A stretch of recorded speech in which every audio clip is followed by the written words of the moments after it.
السلام عليكم ورحمة الله وبركاته. الحمد لله رب العالمين، نحمده سبحانه على نعم أتمها وعافية أكملها وفرحة في القلوب أنبتها، وأشهد أن لا إله إلا الله وحده لا شريك له، ونشهد أن محمدا عبده ورسوله أرسله بالهدى ودين الحق ليظهره على الدين كله ولو كره المشركون.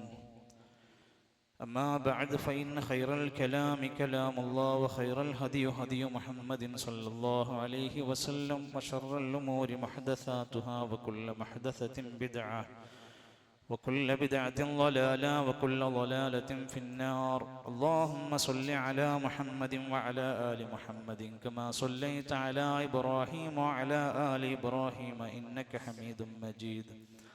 اللهم بارك على محمد وعلى آل محمد كما باركت على إبراهيم وعلى آل إبراهيم إنك حميد مجيد. أيها الإخوة والأخوات، أوصيكم وإياي بتقوى الله.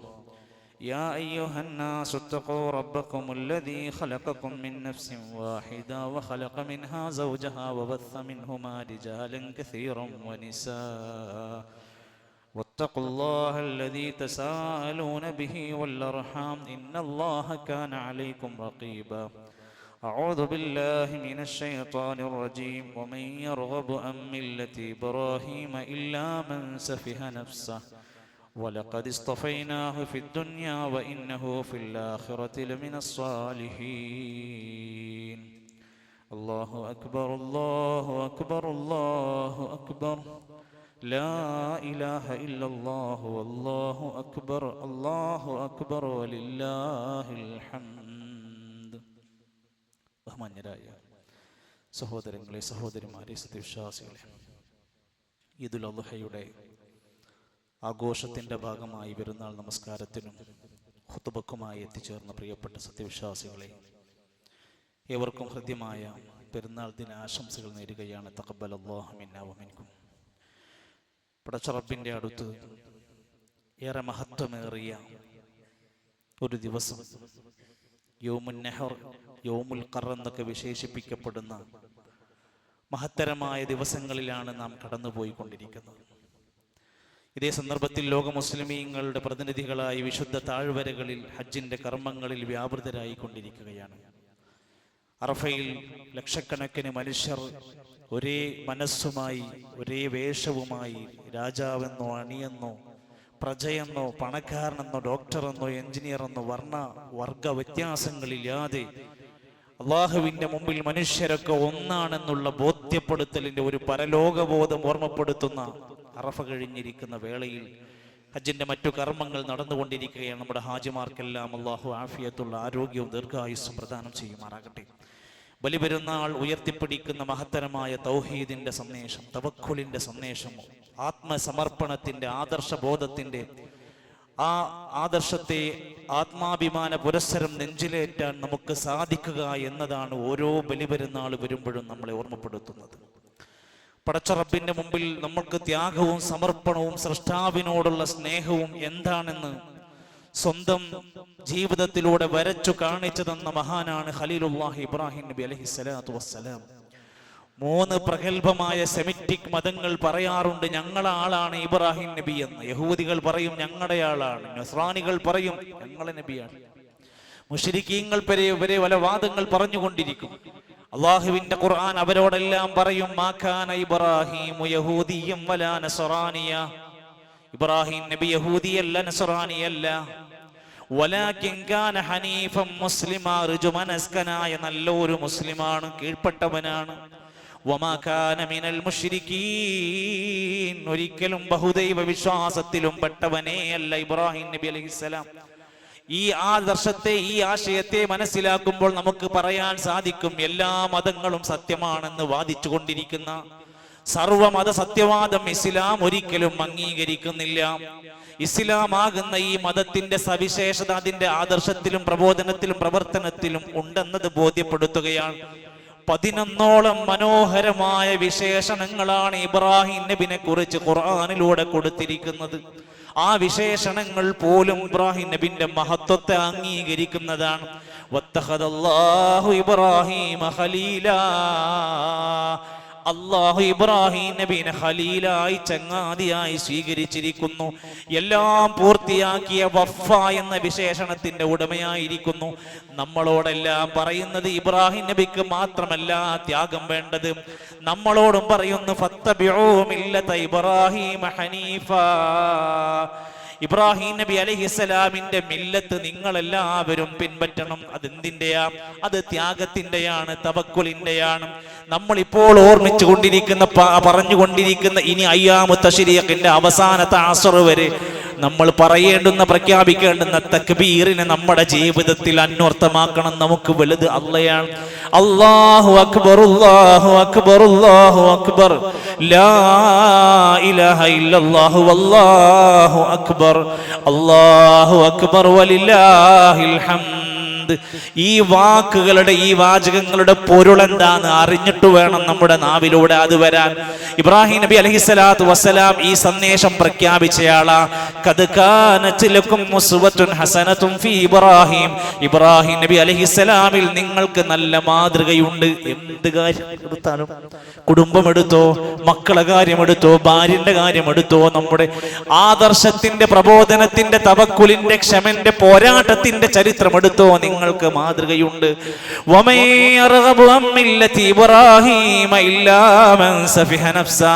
ഇബ്രാഹിം നബി തങ്ങളുടെ മാതൃക ആരാണോ ഒഴിവാക്കി പിൻപറ്റാതെ വിമുഖത കാണിച്ച് നടക്കുന്നത് അവൻ സ്വയം വിഡ്ഢിയായവനാണ്. അല്ലാഹു തആല പറയാണ്, വലഖദ് ഇസ്തഫൈനാഹു ഫിദ്ദുനിയ. ദുനിയാവിൽ ഇബ്രാഹിം നബിനെ അല്ലാഹ് തെരഞ്ഞെടുത്തിട്ട് ഒരുപാട് സവിശേഷത കൊടുത്തിട്ടുണ്ട്. വഇന്നഹു ഫിൽ ആഖിറതി ലമിനസ് സാലിഹീൻ. പരലോകത്ത് സ്വാലിഹീങ്ങളിലാണ് ഇബ്രാഹിം നബിന്റെ സ്ഥാനം കൊടുത്തിരിക്കുന്നത്. പ്രിയപ്പെട്ടവരെ, ഈ ബലിപെരുന്നാളിന്റെ ദിവസങ്ങൾ, ഹജ്ജിന്റെ ചരിത്രങ്ങളെല്ലാം നടന്നുകൊണ്ടിരിക്കുമ്പോൾ ഇബ്രാഹിം നബി അലൈഹിസ്സലാമിന്റെ മാതൃക എന്താണ്? ആ മാർഗം പിൻപറ്റാത്തവർ എന്ന് പറഞ്ഞാൽ ഏതാണ് ആ മാർഗം? വിശ്വാസരംഗത്ത് ഒരു കോംപ്രമൈസും ഇല്ല എന്ന് പഠിപ്പിച്ചതായിരുന്നു മാതൃക. അങ്ങനെയാവാം, ഇങ്ങനെയുമാകാം, അതിലുമാകാം, ഇതിലുമാകാം. വിശ്വാസത്തിൽ ഒരു കോംപ്രമൈസും കൊടുക്കാതെയാണ് ഇബ്രാഹിം നബി അലൈഹിസ്സലാത്തു വസ്സലാമിന്റെ ജീവിതം പഠിപ്പിക്കുന്നത്. ബാപ്പാക്ക് വിട്ടുവീഴ്ച കൊടുത്തിട്ടില്ല. ആദർശമാണ് വലുത്. അവിടെ ഒരാളും വലുതല്ല. രാജാവിന്റെ മുമ്പിലും നാട്ടുകാരുടെ മുമ്പിലും തന്റെ ഈമാൻ പണയപ്പെടുത്താതെ, സുഹൃത്തുക്കളെ ആലോചിക്ക്, ദുനിയാവിന്റെ ഏത് കാര്യത്തിലും നമുക്ക് വിട്ടുവീഴ്ച ചെയ്യാം. കച്ചവടത്തിൽ വിട്ടുവീഴ്ച ചെയ്യാം, കല്യാണ കാര്യത്തിൽ വിട്ടുവീഴ്ച ചെയ്യാം, നമ്മുടെ ഒരു വീടിന്റെ വഴിയിലേക്ക് 1 സെന്റ് ഭൂമിന്റെ പ്രശ്നം കൊണ്ട് വിട്ടുവീഴ്ച ചെയ്യാം. ആദർശത്തിലും ഈമാനിന്റെ കാര്യത്തിലും ഞാൻ എന്നാൽ അങ്ങനെയാകാം, ഞാൻ എന്നാൽ നിങ്ങളുടെ കൂടെയാകാം. മാറിക്കൊടുക്കാൻ ഒരു വഴിയും നമുക്കില്ല. ഇബ്രാഹിം നബി അലൈഹിസ്സലാത്തു വസ്സലാം വാപ്പാനോടും ജനങ്ങളോടും പറയുന്നുണ്ട്, വാപ്പാ, നിങ്ങളും ഈ ഖൗമ മിന്നി അറാക വ ഖൗമക ഫീ ളലാലിൻ മുബീൻ. സുഖിപ്പിക്കാൻ പോയില്ല. നിങ്ങൾ പിഴച്ച അവസ്ഥയിലാ ഉള്ളത്. നിങ്ങളും നിങ്ങളുടെ ഈ ഖൗമും വല്ലാത്ത ഒരു വഴികേടിലാണുള്ളത്. ബാപ്പാ, നിങ്ങൾ തിരിച്ചു നടക്കണം. ബാപ്പാന്റെ കൂടെ അങ്ങോട്ട് കൂടല്ല, ബാപ്പയെ ഹക്ക് അങ്ങോട്ട് പഠിപ്പിച്ചു കൊടുക്കുകയാണ്. എന്റെ ആയുസ് പടച്ച റബ്ബ് നൽകിയതാണ്. അവന്റെ ഇഷ്ടത്തിനും അവന്റെ പ്രീതിക്കും സമർപ്പിച്ചുകൊണ്ടാണ് ഞാൻ അവനോടുള്ള ബാധ്യത നിർവഹിക്കേണ്ടത് എന്ന തിരിച്ചറിവാണ് ഇബ്രാഹിം നബി പഠിപ്പിച്ചിരിക്കുന്നത്. ത്യാഗപൂർണമായ മുഹൂർത്തങ്ങൾ കൊണ്ട് ഇതിഹാസം തീർക്കാൻ ഇബ്രാഹിം നബി അലൈഹിസ്സലാം പ്രാപ്തനാവുകയാണ്. അദ്ദേഹത്തിനെ പറ്റി പറഞ്ഞ വാക്ക് നോക്കൂ, അസ്ലിം, ഒന്ന് കീഴ്പ്പെടണം ഇബ്രാഹിമേ, അനുസരിക്കണം ഇബ്രാഹിമേ എന്ന് പറഞ്ഞു. ഖാല, ഇബ്രാഹിം നബി പറഞ്ഞത് എന്താ? അസ്ലംതു ലിറബ്ബിൽ ആലമീൻ. ഞാൻ ഒരിക്കലും അനുസരണക്കേട് കാണിക്കൂല. അല്ലാഹ് ഒരു കാര്യം പറഞ്ഞാൽ, ഇസ്ലാം ഒരു കാര്യം പറഞ്ഞാൽ ഞാൻ അതിൽ അനുസരിക്കുന്നവനാണെന്നുള്ള മില്ലത്താണ് ഇബ്രാഹിം നബിന്റെ മില്ലത്ത്. സുഹൃത്തുക്കളെ, നമുക്കും ആ മില്ലത്താണ് ഉള്ളത്. ലഹരിയില്ലാത്ത മില്ലത്താണത്. അവിഹിത ബന്ധങ്ങളില്ലാത്ത മില്ലത്താണ്. പലിശയില്ലാത്ത, സാമ്പത്തിക തട്ടിപ്പുകളില്ലാത്ത, അതിക്രമ പ്രവർത്തനങ്ങളും കൊലപാതകങ്ങളും ഇല്ലാത്ത സമ്പൂർണമായ സമർപ്പണം അള്ളാഹ്ക്ക് വേണ്ടി കൊടുക്കുക. നമസ്കാരത്തിലും സകാത്തിലും വരെ സൂക്ഷ്മതയും കണിശതയും കാണിക്കുക. വേഷവിധാനങ്ങളിൽ ഇസ്ലാം പറഞ്ഞ വിധിവിലക്കുകൾ പാലിക്കുക. നമ്മുടെ വേഷം ഇസ്ലാമാണോ എന്ന് പരിശോധിക്കുക. നെരിയാണിക്ക് താഴെ ഇറങ്ങിക്കിടക്കുന്ന വസ്ത്രമാണോ പുരുഷ നമ്മുടെ കയ്യിൽ നിന്ന് ഹദീസിൽ പറഞ്ഞ വാചകം നോക്കും, നരകത്തിലാണെന്നാ പഠിപ്പിച്ചിരിക്കുന്നത്. സഹോദരിമാരെ, നമ്മുടെ വേഷവിധാനം സമ്പൂർണമാണോ? ആ കീഴ്പ്പെടൽ അനുസരണം നമുക്കുണ്ടോ? നമ്മുടെ ഔറാത്തുകൾ മറയുന്നുണ്ടോ? സ്ത്രൈണത മറയുന്നുണ്ടോ? ജനങ്ങളെ ഇക്കിളിപ്പെടുത്തുന്ന വേഷവിധാനങ്ങളാണോ? ആളുകളുടെ മുമ്പിൽ കൊഞ്ചിക്കൊഴയുന്ന വേഷവിധാനങ്ങളാണോ നമ്മുടെ കയ്യിലുള്ളതെന്ന് പരിശോധിക്കുക. എന്താണ് ഇബ്രാഹിം നബി അലൈഹിസ്സലാമിന്റെ മില്ലത്ത്? ഇസ്ലാമിന്റെ വിധിവിലക്കുകൾ പാലിക്കുന്ന മില്ലത്തായിരുന്നു, പ്രബോധകനായിരുന്നു. ജീവകാരുണ്യ പ്രവർത്തനങ്ങളിൽ സജീവമാകുന്ന ഒരു സമ്പൂർണമായ സമർപ്പണമാണ് ഇസ്ലാം പറയുന്നത്. അത് നെഞ്ചിലേറ്റാനുള്ള അവസരമാണ്. അങ്ങനത്തെ ആളുകൾക്ക് അള്ളാഹുവിന്റെ ഒരുപാട് സഹായം കിട്ടിയിട്ടുണ്ട്. തീകുണ്ടാരത്തിലേക്ക് വലിച്ചെറിഞ്ഞു, അള്ളാഹിന്റെ സഹായം കിട്ടി, തീ തണുപ്പായി. അത്ഭുതകരമായ മാറ്റം. ഒരു പോറലേൽക്കാതെ രക്ഷപ്പെട്ടു. മക്കളില്ലാത്ത 80 വയസ്സ് കഴിഞ്ഞ ഇബ്രാഹിം നബി അലൈഹിസ്സലാമിന് ഇസ്മായിലിനെയും ഇസ്ഹാഖിനെയും കൊടുത്ത് അല്ലാഹ് സഹായിച്ചിട്ടുണ്ട്. കുടുംബത്തെ മക്കയിൽ തനിച്ചാക്കി യാത്ര തിരിക്കുമ്പോ അള്ളാഹിനോട് പ്രാർത്ഥിക്കുകയാണ്. അല്ല, എല്ലാ ജീവിത പരീക്ഷണങ്ങൾ വന്നപ്പോഴും പരീക്ഷണങ്ങളിൽ അള്ളാഹിനോട് മനമൊരുകി പ്രാർത്ഥിക്കുകയാണ്. നിരാശ എന്നത് ഒരിക്കലും വീഴാത്ത വിശ്വാസമായിരുന്നു ഇബ്രാഹിം നബിക്ക്. നമ്മളൊക്കെ എന്തെങ്കിലുമൊക്കെ ഘട്ടം വരുമ്പോ തവക്കൽതു അലല്ലാഹ് എന്നൊക്കെ പറയും, പിന്നെ ടെൻഷൻ അടിക്കും, പിന്നെ സ്ട്രെസ് അടിക്കും, പിന്നെ സങ്കടപ്പെട്ട് മൂലയിലിരിക്കും. എന്നാൽ ഇബ്രാഹിം നബി അലൈഹിസ്സലാത്തു വസ്സലാം ആ ചരിത്രം പഠിച്ചു നോക്ക്, തളർന്നിരുന്ന ഒരു രംഗമില്ല, ഒരു താളം തെറ്റിയ ഒരു അവസ്ഥയുമില്ല. അള്ളാഹു അല്ലാത്തവരുടെ അഭയ കേന്ദ്രങ്ങളിലേക്ക് ചെന്നില്ല, പരിഭവങ്ങളുമായി ജീവിച്ചിട്ടില്ല. എങ്കിൽ നമുക്ക് എന്താണ് പ്രശ്നം? നമ്മൾ തവക്കുലിന്റെ ആളുകളായി മാറണം. ഇബ്രാഹിം നബി അലൈഹിസ്സലാം തീകുണ്ടാരത്തിൽ എറിഞ്ഞപ്പോൾ തവക്കുൽ എന്താ? ഹീന ഉൽഖിയ ഫിന്നാരി, നരകത്തിലേക്ക്, തീയിലേക്ക് വലിച്ചെറിഞ്ഞപ്പോ ഹസ്ബുനല്ലാഹു വനിഅമൽ വകീൽ, അല്ലാഹുവിനെ തവക്കുലാക്കുക. നമുക്ക് ജീവിതത്തിൽ ഇങ്ങനെ വ്യത്യസ്ത ഘട്ടങ്ങൾ വരും. വതവക്കൽ അലൽ ഹയ്യിൽ ലദീ ലാ യമൂത്, ഒരിക്കലും മരിക്കാത്തവനിൽ ഭരമേൽപ്പിക്കാം. ഇന്നല്ലാഹ യുഹിബ്ബുൽ മുതവക്കിലീൻ, തവക്കുലാക്കുന്നവരെ അല്ലാഹുക്ക് ഇഷ്ടമാണ്. ക്ഷമിക്കുക, ദീനിന്റെ കാര്യത്തിൽ നല്ല ക്ഷമ വേണം. നാട്ടിൽ ജനങ്ങളോട് സംസാരിക്കുമ്പോൾ ദീൻ അനുസരിച്ച് ജീവിക്കുമ്പോൾ നല്ല പ്രയാസങ്ങൾ ഉണ്ടാകും. ആ ക്ഷമക്കാണ് അള്ളാഹുവിന്റെ സഹായം ഉണ്ടായിട്ടുള്ളത്. ദുനിയാവിൽ അള്ളാഹുവിന് വേണ്ടി നമ്മൾ പലതും ഉപേക്ഷിച്ചിട്ടുണ്ടെങ്കിൽ അള്ളാഹു പകരം നമുക്ക് അതിനേക്കാൾ മികച്ചത് തരും എന്നതിന്റെ ഉദാഹരണമാണ് ഇബ്രാഹിം നബിക്ക് ആ വാർദ്ധക്യത്തിലും 2 മക്കളെ കിട്ടിയ ചരിത്രമെല്ലാം മനസ്സിലാക്കാൻ സാധിക്കുന്നത്. ബാപ്പയോട് മകൻ പറയുന്നുണ്ട്, ബാപ്പ, അള്ളാന്റെ തീരുമാനം എന്താണെങ്കിലും നിങ്ങൾ എന്നെ അറുക്കാൻ പറഞ്ഞാലും അത് തടസ്സമല്ല. ബാപ്പാക്ക് മകൻ കീഴ്പ്പെട്ടു കൊടുക്കുകയാണ്. ഏതാണ്? ഇസ്മായിൽ.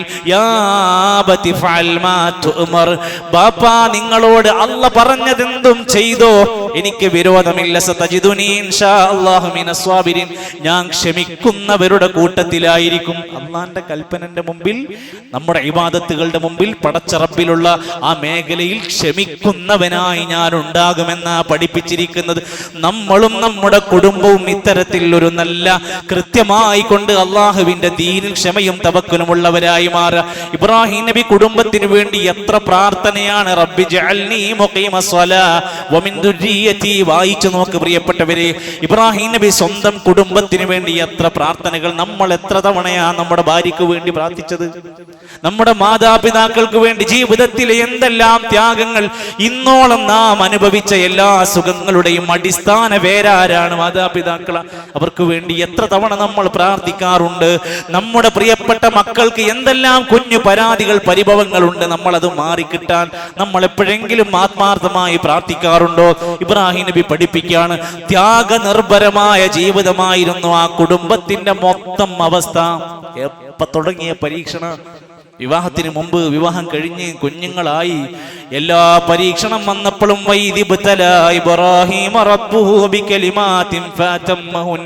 ഒന്നിനു പിറകെ ഒന്നായി കടന്നു വന്ന ഓരോ പരീക്ഷണങ്ങളെയും മനോഹരമായി അതിജീവിക്കാണ്. നമുക്കൊക്കെ വരാം. ഫഅതമ്മഹുന്ന, ആ പരീക്ഷണങ്ങളെല്ലാം പൂർണ്ണമായി അനുസരണയോടെ നിന്നു കൊടുക്കുകയാണ്. സഹോദരങ്ങളെ, ഇബ്രാഹിം നബി അലൈഹിസ്സലാമിന്റെ കുടുംബത്തെ ഓർക്കാത്ത ഒരു ഹജ്ജ് കടന്നു പോകുന്നുണ്ടോ? ഹജ്ജിന്റെ കർമ്മങ്ങൾ അവിടെ നടന്നുകൊണ്ടിരിക്കുക, പൂർത്തിയാക്കിയിട്ടില്ല.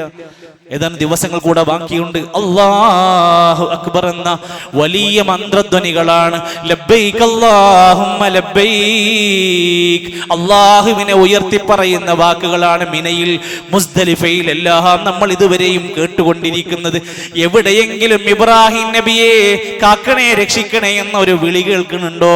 ഇസ്മായിൽ നബിന്റെ ഹക്ക് ജാഹ് ബർക്കത്ത് കൊണ്ടൊരു വിളി ഹജ്ജിന്റെ ഇടയിൽ എവിടെയെങ്കിലും ഉണ്ടോ? സുഹൃത്തുക്കളെ, മരണപ്പെട്ടു പോയ നബിമാരോട്, വലിയമാരോട്, ബീവിമാരോട്, സ്വാലിഹീങ്ങളോട് ഒരു ദുആ ഇസ്ലാമിന്റെ ഇബാദത്തുകൾക്കിടയിൽ എവിടെയെങ്കിലും വരുന്നുണ്ടോ? ഇബ്രാഹിം നബി വലിയല്ലേ? ഇബ്രാഹിം നബി നബിയല്ലേ? ഇസ്മായിൽ നബി മഹത്വമല്ലേ? എന്തുകൊണ്ടാണ് ആ ഇബാദത്തുകളുടെ ഇടയിൽ ഒരു വരി പ്രാർത്ഥന ഇബ്രാഹിം നബിനോട് വരാത്തത്? ഹജ്ജിന്റെ ഓരോ സന്ദർഭങ്ങളിൽ എത്രയെത്ര ദിക്റുകളാണ്. ഏതെങ്കിലും ഒരു മരണപ്പെട്ട വ്യക്തിയോടൊരു തേട്ടമുണ്ടോ? ലോകം നിയന്ത്രിക്കുന്നത് വലിയമാരും ഖുതുബുമാരും ഔസുമാരുമാണെന്ന പിഴച്ച ശിർക്കൻ വിശ്വാസങ്ങൾ പാടി ചൊല്ലി നടക്കുന്ന കാലത്താണ് നമ്മൾ ജീവിക്കുന്നത്. പ്രതിസന്ധി ഘട്ടങ്ങൾ എന്ത് വന്നാലും ഞാൻ എൻ്റെ റബ്ബിനോടെ പ്രാർത്ഥിക്കൂന്ന് പ്രഖ്യാപിക്കേണ്ടവരാണ് ഇബ്രാഹിമി മില്ലത്ത്. വജാഹിദു ഫില്ലാഹി ഹഖ്ക ജിഹാദി, അല്ലാഹുവിന്റെ മാർഗ്ഗത്തിൽ യഥാർത്ഥ ജിഹാദ് നടത്തണം. മില്ലത അബീകും ഇബ്രാഹിം, നിങ്ങളുടെ ഇബ്രാഹിം നബിന്റെ മില്ലത്തിലേക്ക് നിങ്ങൾ വരണം. ഹുവ സമ്മാകുമുൽ മുസ്ലിമീൻ, അവരാണ് നിങ്ങൾക്ക് മുസ്ലിമീങ്ങൾ എന്ന പേര് വിശേഷണത്തിലേക്ക് കൊടുത്തു തന്നിരിക്കുന്നത്. അതുകൊണ്ട് ഈ ബലിപെരുന്നാളിന്റെ ഈ ഒരു അവസരത്തിൽ, ഈ സന്ദർഭത്തിൽ നമ്മൾ നമ്മുടെ ഈമാനും നമ്മുടെ ഈ അവസ്ഥകളും ഒക്കെ ഒന്ന് പരിശോധിക്കേണ്ടതുണ്ട് എന്ന് പറഞ്ഞത്. അതോടൊപ്പം തന്നെ നമ്മളൊക്കെ ജീവിക്കുന്ന ഓരോ രാജ്യവും ഓരോ നാടും, ജീവിക്കുന്ന നാടും പ്രദേശവും ഒക്കെ മുസ്ലിമിനൊരു വൈകാരിക ബന്ധമുള്ള ഇടങ്ങളാണ്. അവൻ ജീവിക്കുന്ന ഏത് നാട്ടിലും ഒരു സ്വസ്ഥതയും സമാധാനവും നിറയണമെന്നവൻ ആഗ്രഹിക്കണം. ഇബ്രാഹിം നബി ആഗ്രഹിച്ചു, പ്രാർത്ഥിച്ചു. ഇന്ന് വരെ നമ്മൾ നമ്മുടെ ഇന്ത്യക്ക് വേണ്ടി, കേരളത്തിന് വേണ്ടി, നമ്മുടെ രാജ്യത്തിന് വേണ്ടി എപ്പോഴെങ്കിലും പ്രാർത്ഥിക്കാറുണ്ടോ? പ്രാർത്ഥിക്കണം. വൈദ ഖാല ഇബ്രാഹീമു റബ്ബി ജഅൽ ഹാദാ ബലദൻ ആമിനാ, നിർഭയത്വത്തിന്റെ രാജ്യമാക്കണമെന്ന പ്രാർത്ഥന.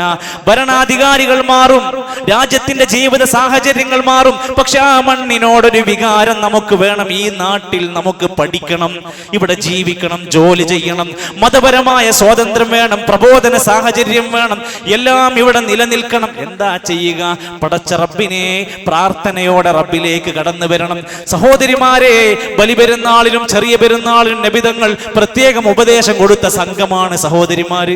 അവർ കേൾക്കാൻ വേണ്ടി അടുത്ത് കയറി സംസാരിക്കാറുണ്ട്. ഹാജറ ബീവിന്റെ ചരിത്രം പഠിക്കാത്ത ഉമ്മ, നമ്മൾ എങ്ങനെയാണ് നമ്മുടെ കുടുംബത്തിൽ പരീക്ഷണങ്ങളെ അതിജീവിക്കുക? ഒറ്റയായ മരുഭൂമിയിൽ ഒരു ചെടി മുളക്കാത്ത മണ്ണിൽ കൊണ്ടുപോയിട്ട് സ്വന്തം ചോര കുഞ്ഞിനെയും ഉമ്മയെയും ഹാജറ ബീവിനെയും കൊണ്ടുപോയി ആക്കുകയാണ്. ഹാജറ ബീവി ദേഷ്യം പിടിച്ചില്ല, ഹാജറ ബീവി വഴക്കുണ്ടാക്കിയില്ല. അകാരണമായി ഭർത്താവിനോടും കുടുംബത്തിനോടും വഴക്കിടുന്ന പെണ്ണെ, എന്ത് ഓമന പേര് നിനക്കിട്ടാലും ആലോചിക്കും. ഇബ്രാഹിം നബി അലൈഹിസ്സലാമിന്റെ പ്രിയപ്പെട്ട പത്നി ഹാജറ ബീവി ചോദിക്കണ ചോദ്യം, അല്ലാഹുല്ലദീ അമറക ബിഹാദാ, ഇത് അല്ലാഹ് പറഞ്ഞിട്ടാണോ നിങ്ങൾ ഇങ്ങനെ ചെയ്യുന്നത്? ഖാല നഅം, അതെ, ഇത് അങ്ങനെ തന്നെയാണെന്ന് മൂളിക്കൊടുത്തു. ഖാലത്ത്, അപ്പോൾ ഹാജറ ബീവി പറയേണ്ടത് എന്താ? നിങ്ങൾക്ക് അള്ളയാണ് വലുത്, എന്നോട് സ്നേഹമല്ല. നിങ്ങൾക്ക് അള്ളയാണ് വലുതിന്റെ കുട്ടിനോട് സ്നേഹമല്ല. പറഞ്ഞില്ല. ഇതെല്ലാം യുളയ്യുനാ, എങ്കിൽ നിങ്ങൾ പൊക്കോളൂ, ഞങ്ങളെ ഒരിക്കലും അല്ല കൈവിടൂല എന്ന തൗഹീദിന്റെ ഉറച്ച പ്രയോഗം. പ്രിയപ്പെട്ടവരെ, സഹോദരിമാരെ, ഭാര്യമാരെ, നമ്മുടെ സംസാരം ശരിയാവണം, നമ്മുടെ വേഷം ഇസ്ലാമികമാകണം. നമ്മുടെ മക്കളോടും കുടുംബത്തോടും ഭർത്താവിനോടുമുള്ള അമാനത്തുകളും അനുസരണകളും നമ്മൾ നന്നായി പാലിക്കണം. സ്വതക്ക ചെയ്യണം, ഇസ്തിഗ്ഫാർ അധികരിപ്പിക്കണം. പ്രവാചകൻ അവിടെ നിന്ന് ഓർമ്മപ്പെടുത്തി, ഇസ്തിഗ്ഫാർ അധികരിപ്പിച്ചോ, സ്വതക്ക അധികരിപ്പിച്ചോ. പെണ്ണേ, എന്തേ? കാരണം നരകത്തിൽ ഏറ്റവും അധികം സഹോദരിമാരെയാണ് ഞാൻ കണ്ടത് എന്ന വാക്ക് ഈ സമയത്തും ഓർമ്മപ്പെടുത്തുകയാണ്. നമ്മളെയും നമ്മുടെ കുടുംബത്തെയും നരകത്തിൽ നിന്ന് രക്ഷപ്പെടുത്തണം. അല്ലിമൂ അൻഫുസകും വഅഹ്ലീകും നാറാ, അല്ലിമു അൻഫുസകും വഅഹ്ലീകുമുൽ ഖൈറ.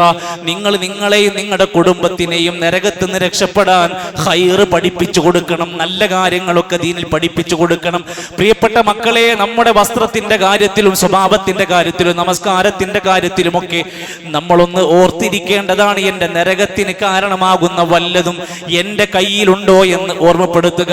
നമ്മുടെ ഈ ഒരു പെരുന്നാളിന്റെ സമയത്ത് അടിച്ചമർത്തപ്പെടുന്ന ഫലസ്തീനിന്റെ മക്കൾക്ക് വേണ്ടി, നാട്ടിൽ പ്രയാസപ്പെടുന്നവർക്ക് വേണ്ടി, മിഡിൽ ഈസ്റ്റിലെ ഗൾഫ് രാജ്യങ്ങളിലെ പ്രിയപ്പെട്ട നമ്മുടെ സഹോദരങ്ങൾക്ക് വേണ്ടിയെല്ലാം മനമൊരുകി നമ്മൾ പ്രാർത്ഥിക്കുക. നാടിനെ വെല്ലുന്ന ഭീഷണിയായി മാറിക്കൊണ്ടിരിക്കുന്ന മദ്യവും മയക്കുമരുന്ന് ലഹരി വസ്തുക്കളുടെ ഉപയോഗം സമൂഹത്തിൽ വ്യാപിക്കുകയാണ്. കേരളത്തിന്റെ എക്സൈസ് കമ്മീഷണർ പറഞ്ഞ വാക്ക് നിങ്ങൾ ശ്രദ്ധിച്ചോ? 17 വയസ്സ് തികയും മുമ്പ് 70% കുട്ടികൾ ലഹരി പദാർത്ഥങ്ങൾ രുചിക്കുകയും അനുഭവിക്കുകയും ചെയ്യുന്നുണ്ട്. നമ്മുടെ കുട്ടികൾ ഒഴിവാന്ന് വിചാരിക്കുന്നുണ്ടോ? കണ്ണൂർ ഒഴിവാന്ന് വിചാരിക്കുന്നുണ്ടോ? നമ്മൾ അറിയാൻ കഴിയുന്നില്ല. ലഹരിയുടെ നീരാളിപ്പിടുത്തത്തിൽ ഈ തലമുറ അലിഞ്ഞു ചേർന്നുകൊണ്ടിരിക്കുകയാണ്. അപ്പോഴാണ് സർക്കാരിന്റെ കീഴിൽ ഓപ്പറേഷൻ തൂഫാൻ എന്ന പേരിൽ ഒരു വലിയ പ്രതീക്ഷയാണ് നമുക്ക് നൽകുന്നത്. ആ കാര്യത്തിൽ ഒരു മികച്ച സന്തോഷിക്കാൻ ഒരു വഴിയുണ്ടാകുമെന്ന് നമുക്ക് പ്രതീക്ഷിക്കാം.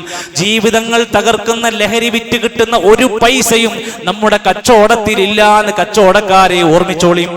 നമ്മുടെ കടയിൽ ഒരു സിഗരറ്റ് ഉണ്ടോ? നിങ്ങളുടെ കടയിൽ ഒരു ഹാൻഡ്സ് ഉണ്ടോ? നിങ്ങളുടെ കടയിൽ ഒരു പുകല വിറ്റ് കിട്ടുന്ന പൈസയുണ്ടോ? ആലോചിച്ചോ. മുസ്ലിം, ഒരു മുസ്ലിമായ വിശ്വസ്തനായ നല്ലവനായ കച്ചവടക്കാരൻ ഈ പറഞ്ഞ നല്ല സ്വാലിഹീങ്ങളുടെ കൂടെ ഖിയാമത്ത് നാളിൽ ഉണ്ടാകും. ലഹരി ഒരു നേരം ഉപയോഗിക്കാൻ തോന്നുന്നുണ്ടോ? ഒന്ന് വലിക്കാനും കുടിക്കാനും തോന്നുന്നുണ്ടോ? മൻ ശരിബൽ ഖംറ വസകിറ, ഒരാൾ മദ്യം കുടിക്കുന്നു, ലഹരി നുകരുന്നു, ലം തുഖബൽ ലഹു സ്വലാത 40 സ്വബാഹ, 40 പ്രഭാതത്തിലെ നിസ്കാരം അവന്റെ സ്വീകരിക്കൂല. 40 പ്രഭാതത്തിലെ നിസ്കാരമില്ലെന്ന് പറഞ്ഞ കാഫിറിന്റെ കോലത്തിലേക്ക് എത്തി. ഖിയാമത്ത് നാളിൽ തീനത്തുൽ ഖബാൽ എന്ന മുഷിഞ്ഞ ചീഞ്ഞ നാറിയ ദുർഗന്ധം പേറിയ തീനത്തുൽ ഖബാൽ കുടിക്കാൻ കൊടുക്കുന്നത് ലഹരിക്കാർക്കാണെന്ന് ഓർമ്മയുണ്ടാവണം. ഈ ഉമ്മത്തിന്റെ ഇസ്സത്തിനെ ഇവിടെ ചോദ്യം ചെയ്യപ്പെടുകയാണ്. ഞാൻ അവസാനിപ്പിക്കുമ്പോൾ പ്രിയപ്പെട്ടവര് ഗൗരവത്തോടെ പറയുകയാണ്, നമ്മൾ എല്ലാവരും ഒന്ന് ഉണർന്ന് കേൾക്കണം. ഈ ഉമ്മത്തിന്റെ ഇസ്സത്തിനെ ചോദ്യം ചെയ്യപ്പെടുകയാണ്. എന്താണ് നമ്മൾ ചെയ്യുക? ഒരു ഭാഗത്താണെങ്കിൽ നമ്മുടെ സമുദായത്തെ മതവിശ്വാസത്തിൽ നിന്ന് അടർത്തി മാറ്റാൻ ലിബറലിസവും മോഡേണിറ്റിയും അരയും തലയും മുറുക്കി സർവസജ്ജമായ അവസ്ഥയിലാണ്. ലിബറലിസം ഇങ്ങനെ കൊണ്ടുവന്നിട്ട് ദീനെന്ന് അങ്ങോട്ട് തള്ളി മാറ്റണം. മോഡേണിറ്റി, നമ്മളൊക്കെ മോഡലാവണം, മോഡേൺ ആവണം എന്ന് പറഞ്ഞിട്ട് നമ്മുടെ അടിസ്ഥാന കാര്യങ്ങളിൽ നിന്നെല്ലാം തിരിച്ചു കൊണ്ടുപോവുക. മറുഭാഗത്ത് ഇസ്ലാമിന് നേരെ വിദ്വേഷ പ്രചരണങ്ങൾ, എമ്മാതിരി പ്രചരണങ്ങളാ. ഇസ്ലാം ഭീകരവാദത്തിന്റെ മതമാണ്, പെൺവിരുദ്ധതയുടെ മതമാണ്, സ്ത്രീകൾക്കൊരു സ്വാതന്ത്ര്യവുമില്ല, ഇസ്ലാം ഒരു പിന്തിരിപ്പൻ ആശയമാണ് എന്നൊക്കെ പറഞ്ഞ് നടക്കുന്ന ആളുകളെ, ഇവിടെയാണ് പക്വമായി ചില ചോദ്യങ്ങളൊക്കെ നമുക്ക് ചോദിക്കാൻ പഠിക്കണം. നമ്മൾ ആലോചിച്ചു നോക്ക്. ബലിപെരുന്നാൾ വരുമ്പോ ഭയങ്കര വിമർശനമാണ്. നിങ്ങളുടെ ദൈവത്തിന് എന്തിനാ ചോര? ചോര കൊണ്ട് ഇഷ്ടപ്പെടുന്ന ദൈവമാണോ നിങ്ങളുടെ ദൈവം എന്ന് ചോദിക്കുന്നവരോട് തിരിച്ചു ചോദിക്കാൻ നമ്മുടെ കയ്യിൽ മരുന്ന് വേണം, ഇൽമു വേണം. ആക്ഷേപിക്കാൻ മാത്രമല്ല, രക്തം കണ്ടാ സന്തോഷിക്കുന്ന ദൈവമാണോ? അല്ല. രക്തമോ അറവ് നടത്തുന്ന മൃഗത്തിന്റെ മാംസമോ അള്ളാന്റെ അടുത്തെത്തൂല. തഖ്വയാണ് എത്തുന്നത്. ചെറിയ പെരുന്നാൾ വന്നപ്പോ ലക്ഷക്കണക്കിന് കിൻഡലല്ലേ നാട്ടിലെ പാവപ്പെട്ടവർക്ക് സ്വതക്കയായി കൊണ്ട് അരി കൊടുത്തത്. ഒരു മാസക്കാലത്ത് നടന്ന ഇഫ്താർ കിറ്റുകളും അടക്കം കേരളത്തിലും ലോകത്തിന്റെ വിവിധ ഭാഗത്ത് ഇസ്ലാമിലെ ആരാധന ആഘോഷങ്ങൾ വരെ ഭയങ്കരമായ നന്മയിലൂടെയാണ് ഊട്ടിയുറപ്പിക്കപ്പെടുന്നത്. ബലിപെരുന്നാൾ വരുമ്പോഴും ഹജ്ജ് വരുമ്പോഴും എത്ര അറവ് നടക്കുന്നു. ആ അറുത്ത മൃഗത്തിനെ കൊണ്ടുപോയി കുഴിച്ചിടുകയല്ല, അറുത്തതിന്റെ മാംസം സാധു രാജ്യങ്ങളിലേക്ക്, അയൽപ്പക്ക പ്രദേശങ്ങളിലേക്ക്, പാവപ്പെട്ട മുസ്ലിമീങ്ങളിലും അല്ലാത്തവരിലും അത് എത്തിപ്പെടുന്ന ആ അവസ്ഥയാണെങ്കിൽ നോക്കൂ നിങ്ങൾ, നമ്മുടെ നാട്ടിൽ ദേവാലയങ്ങളിൽ മറ്റുമൊക്കെ ഉണ്ടാകുന്ന ഭണ്ഡാരപ്പെട്ടികൾ കോടികളുടെ സ്വത്തുണ്ട്. എന്താണത് ചെയ്യുന്നത്? അവിടെ ഇരിക്കുക. എന്നാൽ ഇസ്ലാം പറയുന്നത് ഇതൊന്നുമല്ല എന്നും ആളുകൾക്ക് ഉപകാരമുള്ള കാര്യങ്ങൾ ചെയ്യണമെന്നും പ്രേരിപ്പിക്കുകയാണ്. നോക്കൂ നിങ്ങൾ, 5 വർഷത്തിൽ ഒരിക്കൽ നടക്കുന്ന ലോകത്തിലെ ഏറ്റവും വലിയ മൃഗബലിയാണ് നേപ്പാളിലെ ഗതിമൈ എന്ന് പറയുന്ന ഉത്സവം. പഠിക്കാൻ വേണ്ടി പറയാ, 2009 5 ലക്ഷത്തിലധികം എരുമകളെയും ആടുകളെയും കോഴികളെയും മൃഗങ്ങളെയും ബലി ചെയ്തതായി കണക്കാക്കുന്നുണ്ട് വാർത്തയിൽ. ആ ചീഞ്ഞളിഞ്ഞ് അഴുകിപ്പോയതല്ലാതെ അതിൽ നിന്നൊരു മാംസവും ഒരു മനുഷ്യനും വീതിച്ചു കൊടുത്തിട്ടില്ല. 5 ലക്ഷം മൃഗങ്ങളെ കൊടുത്തു. മധ്യപ്രദേശിലെ അൻപൂർ ജില്ല എന്ന് പറയുന്ന ജില്ലയിൽ നർമ്മദ നദിയിൽ മതപരമായ ഒരു ചടങ്ങിന്റെ പേരിൽ 11,000 ലിറ്റർ പാലങ്ങ് ഒഴുക്കി വിട്ടു. ഒരു മനുഷ്യനും ഉപകാരമില്ലാതെ. ഇസ്ലാം അതിൽ ഓരോ കാര്യങ്ങളിലും ഇങ്ങനെ വിമർശിക്കുന്നവർക്കുള്ള മറുപടിയാണ് പറയുന്നത് എന്ന ചിന്തയുണ്ടാവണം. നമ്മൾ വിമർശിക്കുന്നവരുടെ കൂടെ കൈയടിക്കാനല്ല, മറുപടി പറയേണ്ടവരാണെന്ന ബോധ്യം ഈ ഇരിക്കുന്ന സാധാരണക്കാർക്ക് വേണം, പണ്ഡിതന്മാർക്ക് വേണം, നേതാക്കന്മാർക്ക് വേണം. നമ്മുടെ സോഷ്യൽ മീഡിയകൾ അതിനുള്ളതാണ്. സത്യം തുറന്നു പറയാൻ, ധർമ്മം പഠിപ്പിക്കാൻ, അള്ളാഹുവിന്റെ ദീൻ ഉയർത്തിപ്പിടിക്കാൻ, അള്ളാഹുവിലേക്കുള്ള അടുപ്പത്തിനായിരിക്കണം. ചീഞ്ഞളിഞ്ഞ സോഷ്യൽ മീഡിയ സംസ്കാരങ്ങളിൽ നിന്ന് ദുർഗന്ധം വമിക്കുന്നതിലെ ചപ്പുചണ്ടികളായി മാറാതെ കൃത്യമായ അച്ചടക്കബോധത്തോടെ സോഷ്യൽ മീഡിയ കൈകാര്യം ചെയ്യുന്നവരായി മാറണം. ഞാൻ അവസാനിപ്പിക്കുമ്പോൾ ബലിപെരുന്നാളിന്റെ ഈ ദിവസങ്ങളിൽ തക്ബീറുകൾ അധികരിപ്പിക്കുക. ആഘോഷങ്ങൾ അതിർവരമ്പുകളില്ലാതെ കുത്തഴിഞ്ഞു പോകാതിരിക്കാൻ ശ്രദ്ധിക്കുക. സ്വതക്കകൾ അധികരിപ്പിക്കുക. പള്ളിയിലും അനുബന്ധമായ നാട്ടിലും പാവപ്പെട്ട മനുഷ്യർക്കുള്ള സ്വതക്ക അതിൽ പ്രധാനമാണ്. ഉദുഹിയത്തിന്റെ മാംസം പാവങ്ങളുടെ കൈകളിലേക്ക് എത്തുക. ബലികർമ്മങ്ങളിൽ നമ്മൾ പങ്കാളികളാവണം. അതിന്റെ മാംസം വിതരണം ചെയ്യാൻ നമ്മൾ ഉണ്ടാവണം. ഉദുഹിയത്തിൽ സാക്ഷികളാവണം. അതിന്റെ പാവപ്പെട്ടവരിലേക്ക് ആ കേസുകൾ എത്തിക്കിട്ടാൻ നമ്മൾ ഓരോരുത്തരും ഷെയർ കൂടിയവരും അല്ലാത്തവരും ഉണ്ടാവണം. ഈദ്ഗാഹിൽ ഒരുപാട് പുതിയ മുഖങ്ങളെ കാണുന്നുണ്ട്. നമ്മൾ പരിചയപ്പെടണം. നമ്മൾ നമ്മുടെ കാര്യങ്ങൾ കഴിഞ്ഞ് ഇറങ്ങി ഓടുന്നവരായി മാറി. ആരാണ് അയാൾ? നിങ്ങൾ എവിടുന്ന് വരുന്നു? എന്താണ് പേര്? സൗഹൃദങ്ങൾ സ്ഥാപിക്കാൻ, പ്രത്യേകിച്ചും ഒരേ പള്ളിയിൽ ഒരേ സ്ഥലത്ത് ഒരുമിച്ച് കൂടുന്നവരെ പരിചയപ്പെട്ട് ഈമാൻ പുതുക്കാൻ, പരിചയം പുതുക്കാൻ, ആശംസകൾ കൈമാറാൻ ശ്രദ്ധിക്കണം. അറ്റുപോയ ഒരു കുടുംബ ബന്ധങ്ങളും ഇല്ലാതെ ഇന്ന് തന്നെ ഫോൺ വിളിക്കാൻ പറ്റുന്നവർ വിളിക്കുക, പോയി കാണേണ്ടവരെ കാണുക. ഒരു ബന്ധവും കുടുംബത്തിൽ മുറിഞ്ഞു പോയിട്ടില്ല എന്നത് ശ്രദ്ധിക്കുക. പ്രായമായവർ, രോഗികൾ, അതുപോലെ ആശ്വസിപ്പിക്കേണ്ടവരെ ആശ്വസിപ്പിക്കുക. അതിഥികളെ നന്നായി സൽക്കരിക്കുക. അയൽവാസികളോട് സൗഹൃദം സ്ഥാപിക്കുക. പെരുന്നാൾ ഒരു നല്ല ഓർമ്മയായി മാറണം. കേവലം ഉറങ്ങി ഫോണിൽ തോണ്ടിയിരുന്ന് തീർന്നു കളയുന്ന ഒന്നായി മാറ്റരുത്. ചെറിയ കുട്ടികളുടെ ആഘോഷമാണ്. അവർക്ക് സമ്മാനങ്ങളും മിഠായികളും ഒക്കെ കൊടുക്കാൻ ഇതൊരവസരമായി ഉപയോഗപ്പെടുത്തുക. വിദേശത്തോ സ്വദേശത്തോ നാട്ടിലോ ഇല്ലാതെ പോയ ആളുകളുമായി മൊബൈൽ വഴിയെങ്കിലും സൗഹൃദം സ്ഥാപിക്കാൻ, ആശംസകൾ കൈമാറാൻ ശ്രദ്ധിക്കുക. ആഘോഷം എന്ന് കേൾക്കുമ്പോൾ പടക്കവും അതുപോലെ തന്നെ ആഘോഷത്തിന്റെ വൈദ്യങ്ങൾ നിറഞ്ഞ ഒരുപാട് മേൽക്കൈകൾ ചാർത്തിക്കൊണ്ട് ഇതിനെ ചളിയാക്കി മാറ്റുന്നതിൽ നിന്ന് വിട്ടു നിൽക്കാൻ ശ്രദ്ധിക്കുക. യാത്രകൾ സുരക്ഷിതമായ, അപകടകരമല്ലാത്ത രൂപത്തിലാകാൻ പരമാവധി ശ്രമിക്കുക. അല്ലാഹു സുബ്ഹാനഹു വ തആല നമ്മുടെ എല്ലാ സൽക്കർമ്മങ്ങളും സ്വീകരിക്കുമാറാകട്ടെ. നമ്മുടെ സൽക്കർമ്മങ്ങൾ അധികരിപ്പിക്കാൻ അല്ലാഹു തൗഫീഖ് നൽകുമാറാകട്ടെ. സഹോദരങ്ങളെ, ഇൻഷാ അല്ലാഹ് നമ്മുടെ മദ്രസ തുറന്ന് പ്രവർത്തനം ആരംഭിക്കാൻ പോവുകയാണ്. നിങ്ങളുടെ മക്കൾ മദ്രസയിൽ ഇല്ല എങ്കിൽ എത്രയും പെട്ടെന്ന് അഡ്മിഷൻ എടുക്കാൻ ശ്രദ്ധിക്കുക. ആൺ പുരുഷന്മാർക്ക് വേണ്ടി ഖുർആൻ പഠിക്കാനുള്ള ശനിയാഴ്ചയുള്ള അവസരമുണ്ട്, ഉപയോഗപ്പെടുത്തുക. സഹോദരിമാർക്ക് പ്രത്യേകമായി ക്ലാസ് നടക്കുന്നുണ്ട്. വിദ്യാർത്ഥികൾക്ക് വേണ്ടി CRE എന്ന ക്ലാസ് നടക്കുന്നുണ്ട്. ദീനിന്റെ മാർഗത്തിലേക്ക് നമ്മൾ ഒത്തൊരുമിച്ച് സ്നേഹത്തോടെ, ഐക്യത്തോടെ ഒരു നാട്ടിൽ മുന്നോട്ട് പോകാൻ ശ്രമിക്കുക. അല്ലാഹു അക്ബർ വലില്ലാഹിൽ ഹംദ്. അല്ലാഹു നമ്മുടെ എല്ലാവരുടെയും നല്ല സൽക്കർമ്മങ്ങൾ എല്ലാം സ്വീകരിച്ച് സ്വർഗ്ഗം നൽകി അനുഗ്രഹിക്കുമാറാകട്ടെ. പ്രയാസപ്പെടുന്ന രോഗികൾക്ക് അല്ലാഹു ശിഫ നൽകുമാറാകട്ടെ. അടുത്തിടെ നമ്മുടെ കൈകളിൽ നിന്ന് മരണപ്പെട്ടു പോയ മാതാപിതാക്കൾ, ബന്ധുക്കൾ, സുഹൃത്തുക്കൾ എല്ലാവർക്കും അല്ലാഹു മഗ്ഫിറത്തും റഹ്മത്തും നൽകുമാറാകട്ടെ. ഫലസ്തീനിലെ പാവപ്പെട്ടവർ, ലബനാനിലെ പാവപ്പെട്ട മനുഷ്യർ, ലോകരാജ്യങ്ങളിലെ പലയിടങ്ങളിൽ ദുരിതം അനുഭവിക്കുന്നവർ, അല്ലാഹുവേ നീ അവർക്ക് ആശ്വാസമാകണമേ. അല്ലാഹുവേ യുദ്ധത്തിന്റെ പല കെടുതികളാൽ ദുരിതം അനുഭവിക്കുന്ന എല്ലാ കുടുംബങ്ങൾക്കും സമാധാനവും നിർഭയത്വം നൽകണമേ. അല്ലാഹുവേ ഞങ്ങളുടെ നല്ല മുറാദുകൾ ഹാസിലാക്കി തരണമേ. അല്ലാഹുവേ ഞങ്ങളുടെ സൽക്കർമ്മങ്ങളിൽ ഏതെങ്കിലും വീഴ്ചകൾ വന്നെങ്കിൽ പുറത്തു തരണമേ റഹ്മാനെ. അല്ലാഹുവേ ഞങ്ങളുടെ മാതാപിതാക്കൾക്ക് വലിയ ആഫിയത്തുള്ള ദീർഘായുസ് നൽകണമേ. അല്ലാഹുവേ ഞങ്ങളുടെ മക്കളിലൂടെ, ഇണകളിലൂടെ കൺകുളിർമ നൽകണമേ. അല്ലാഹുവേ ഞങ്ങളുടെ കച്ചവടത്തിൽ, ജീവിതത്തിൽ, റിസ്ഖിൽ വിശാലതയും ബറക്കത്തും നൽകണമേ. അല്ലാഹുവേ ഞങ്ങളെ സ്വർഗ്ഗത്തിന്റെ അഹ്ലുകാൽ ഉൾപ്പെടുത്തണമേ. അല്ലാഹുമ്മ ഗ്ഫിർ ലിൽ മുഅ്മിനീന വൽ മുഅ്മിനാത്ത് വൽ മുസ്ലിമീന വൽ മുസ്ലിമാത്ത് അൽ അഹ്യാഇ മിൻഹും വൽ അംവാത്ത്. റബ്ബനാ തവഫനാ മുസ്ലിമീന വൽഹിഖ്നാ ബിസ്സാലിഹീൻ. റബ്ബനാ ആതിനാ ഫിദ് ദുനിയ ഹസന വഫിൽ ആഖിറതി ഹസനതൻ വഖിനാ അദാബൻ നാർ. റബ്ബനാ തവഫനാ മഅൽ അബ്റാർ. സുബ്ഹാന റബ്ബിക റബ്ബിൽ ഇസ്സതി അമ്മാ യസിഫൂൻ വസലാമുൻ അലൽ മുർസലീൻ വൽഹംദുലില്ലാഹി റബ്ബിൽ ആലമീൻ. അസ്സലാമു അലൈക്കും വറഹ്മത്തുള്ളാഹി വബറകാതുഹു.